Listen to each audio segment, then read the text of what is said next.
Selamat berjumpa kembali dalam Live and Lead. Saya ingin mengawali dengan satu pertanyaan, apakah kita sedang ada di tengah-tengah musim yang baik atau kita sedang ada di tengah-tengah musim yang buruk? Nah, beberapa dari Anda pasti dengan mudah akan segera menjawab, Pastor, kita sedang ada di dalam musim yang buruk, yaitu karena kita sedang ada di tengah-tengah pandemi COVID-19 yang mengancam kesehatan kita.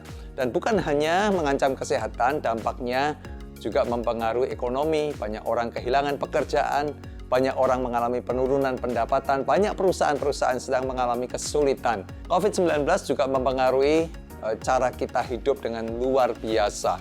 Cara menghambat aktivitas kita, membatasi traveling kita, ya. Dan salah satu adalah membuat anak-anak kita terpaksa belajar dari rumah. Buat beberapa orang tua, ini masalah besar. Karena anak-anak ada di rumah, terpaksa orang tua harus menemani mereka, menolong mereka dalam belajar melalui online. Tapi saya ingin mengajak kita melihat dari sisi yang lain. Kapan lagi ada kesempatan anak-anak kita bersama-sama dengan Anda 24 jam sehari, hampir selama 1 tahun. Think about it. Lihat ini sebagai kesempatan, jangan lihat ini sebagai masalah.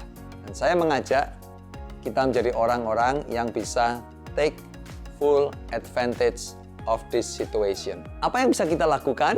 Yang bisa kita lakukan adalah membangun jembatan dalam hubungan kita dengan anak-anak kita. Jangan izinkan situasi ini justru membangun tembok-tembok yang memisahkan dan membatasi kita dengan anak-anak kita. Tapi jadikan situasi ini menjadi kesempatan untuk kita membangun jembatan-jembatan dalam hubungan kita dengan anak-anak kita. Ada 3 hal yang saya ingin mengajak Anda dan saya bisa lakukan ketika kita bisa melihat situasi ini sebagai kesempatan untuk kita membangun jembatan. Yang pertama, ayo belajar mengasihi tanpa syarat. Banyak hubungan orang tua dan anak terpisah. Hubungannya buruk oleh karena apa? Oleh karena orang tua mengasihi bersyarat, yaitu kalau anaknya baik, kalau anaknya nurut, anaknya mau memenuhi apa yang dikehendaki orang tua, baru orang tua menunjukkan bahwa dia mengasihi anak-anaknya. Hei, anak-anak juga tahu dan merasakan. Karena itu ada 2 reaksi yang biasanya mereka lakukan. Yang pertama, mereka juga belajar memanipulasi. Oke, kalau saya ingin sesuatu dari orang tua saya, maka saya akan bertingkah laku baik dan manis, dan untuk saya bisa mendapat sesuatu dari orang tua saya. Anak-anak yang lain, mereka tidak mau dan mereka memilih memberontak kepada orang tua. Orang tua, saya juga tahu Anda punya banyak maksud yang baik, niat yang baik untuk anak-anak Anda, tapi kita juga harus menjadi orang tua yang smart. Caranya bangun jembatan lebih dahulu. Karena kalau jembatannya sudah runtuh, apapun maksud baik kita akan diterima sebagai sesuatu yang negatif. Ya, karena itu yang pertama, bangun jembatannya dulu. Tunjukkan bahwa Anda mengasihi mereka tanpa syarat, dan ketika jembatannya sudah terbangun, Anda bisa mengkomunikasikan apa yang menjadi maksud baik Anda kepada mereka.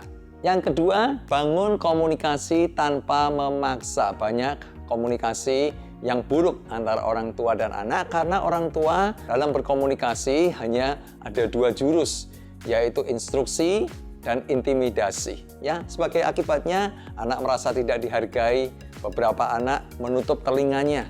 Mereka masih mendengar sih suara orang tuanya, tapi mereka sama sekali tidak mendengar apa yang dikatakan oleh orang tuanya. Yang kedua, anak-anak yang lain, mereka membantah dan memberontak kepada orang tua. Aneh sekali dan lucu kalau beberapa orang tua untuk bisa menyampaikan sesuatu kepada anak mereka, minta bantuan pendeta atau guru sekolah minggu. Ayo orang tua, kita belajar ya, berkomunikasi yang baik tanpa kita memaksa. Belajar untuk mendengar, belajar mengendalikan emosi, belajar mengendalikan intonasi.